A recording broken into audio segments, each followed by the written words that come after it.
Merci de votre fidélité à Moto TV.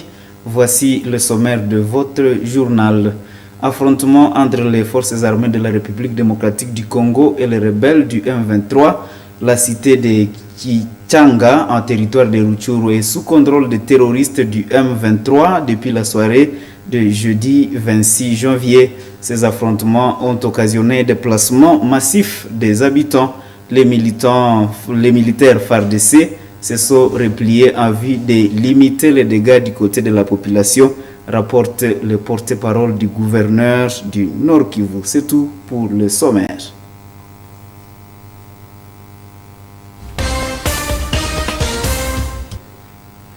Et d'abord, cette page, vulgarisation de l'accord cadre entre le siège et la République démocratique du Congo.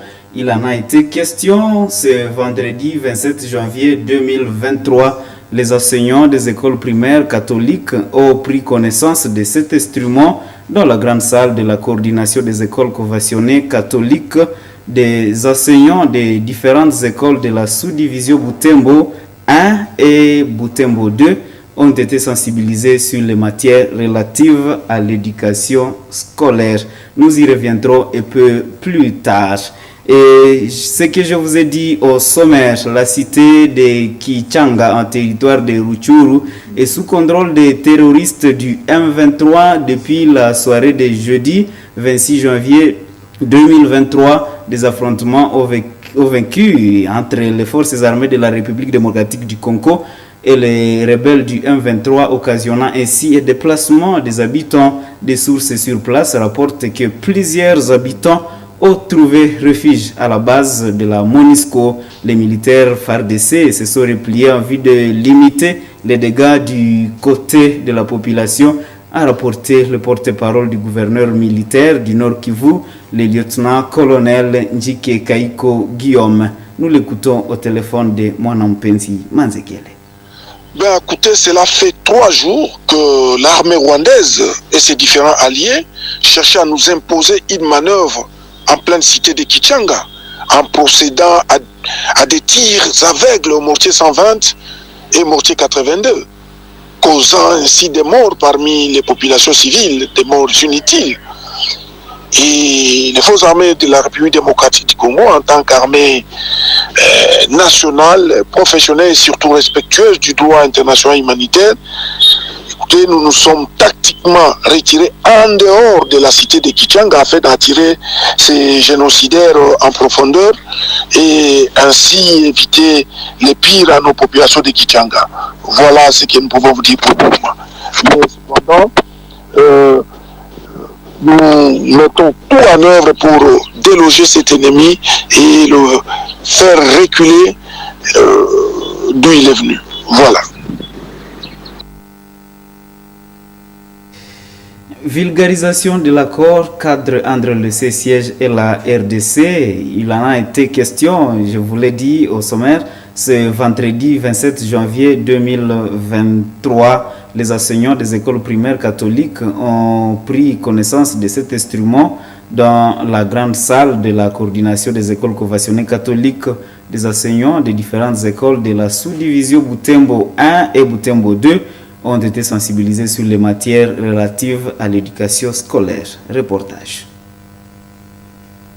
L'abbé coordinateur des écoles conventionnées catholiques Patrick Nyandoto a donné le go de cette séance. Les participants sont les chefs des établissements scolaires, leurs adjoints et les enseignants des relèves des écoles primaires. Parmi des matières dispensées, les droits et les devoirs des établissements dans le secteur de l'éducation des bases. Le professeur ordinaire Télésphore Malonga demande aux enseignants d'enseigner la religion comme tout autre cours du programme scolaire pour compléter la formation des apprenants. On a le droit d'enseigner le cours de religion. Même ici, bon, c'est vrai d'abord dans les écoles qui sont les nôtres, mais ça peut aussi se faire dans d'autres écoles. L'accord spécifique qui nous dira à ce moment-là, il faut négocier avec les dirigeants de l'école. Peut-être que nous avons des enfants catholiques qui étudient chez les kibambistes et nous voudrions leur apporter le cours de religion. Alors, il faut passer un accord avec les responsables de cette école-là pour qu'on puisse apporter le cours de religion à nos enfants qui sont là-bas. De même que nous, on doit respecter les enfants des autres qui sont chez nous. c'est le principe de la liberté religieuse. À la fin de cette conférence, les participants se sont dit prêts à tenir compte de cet accord pour matérialiser la coopération entre l'Église et l'État, qui sont tous deux partenaires de taille du système éducatif congolais. Effectivement, je viens de participer à cette séance vraiment qui est si riche en enseignement, qui va nous aider aussi dans l'éducation, surtout à faire valoriser, si je peux le dire, l'éducation d'excellence. Cette vulgarisation, nous avons gagné quelque chose et ça va nous aider à la bonne organisation de l'établissement. Nous avons maîtrisé la matière concernant l'accord cadre et nous disons au professeur qui nous a formés d'organiser encore une deuxième séance afin que nous soyons vraiment à la hauteur et que nous puissions aussi restituer cette matière à nos enseignants.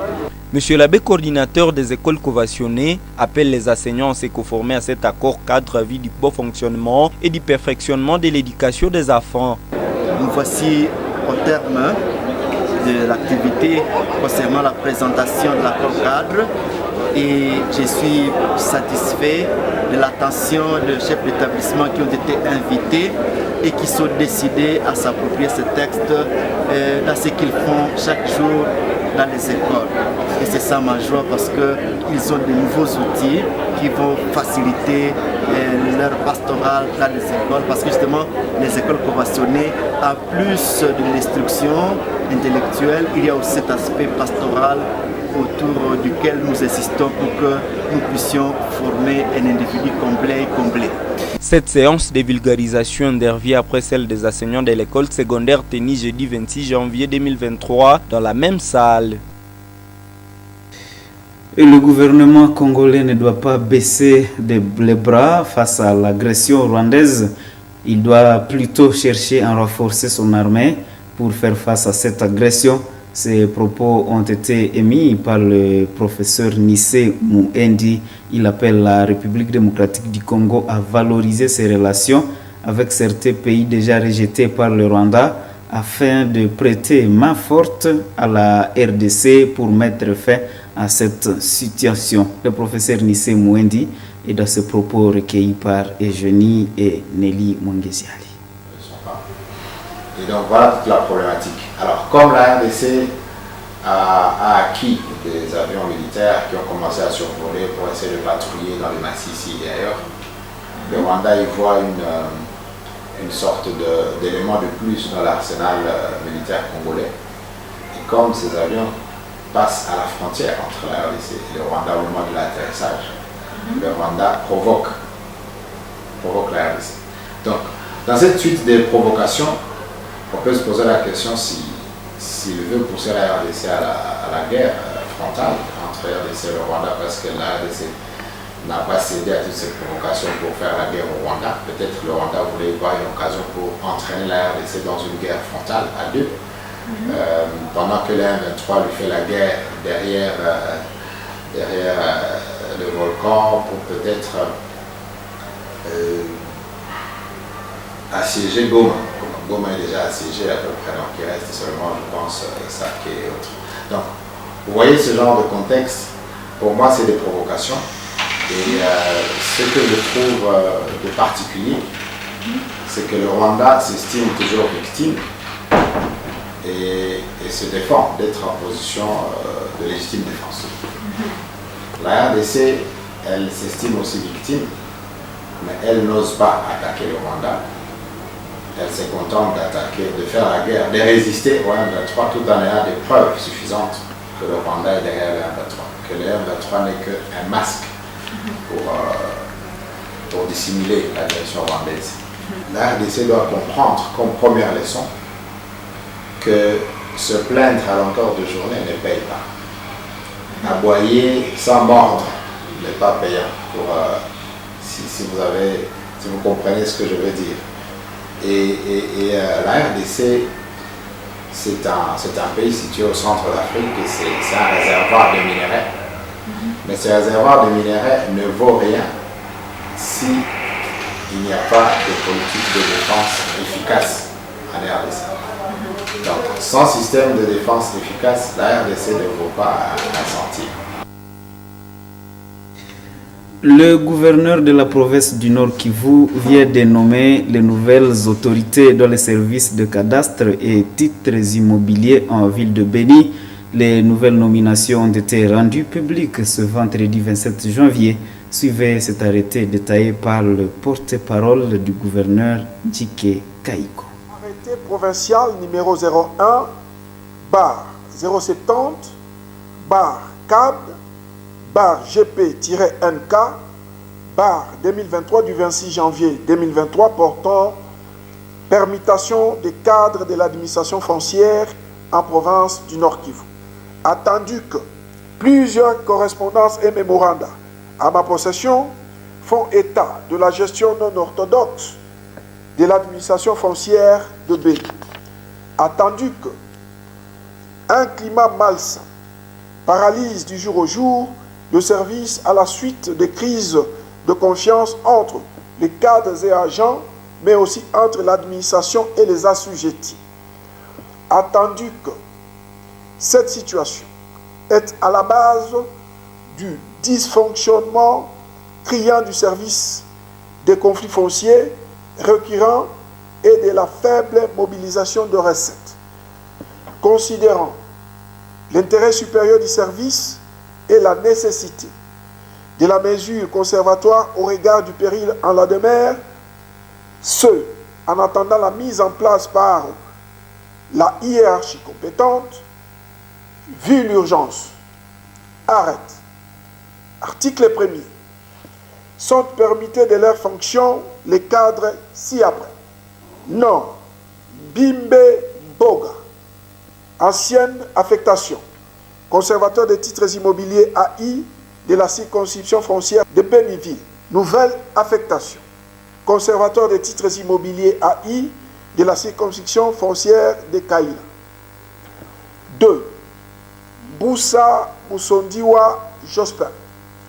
Ancienne affectation. Chef de division du cadastre de la circonscription foncière de Béniville. Nouvelle affectation. Chef de division du cadastre de la circonscription foncière de Kaïla. 3. Moussavouli Kambale Mouissa. Ancienne affectation.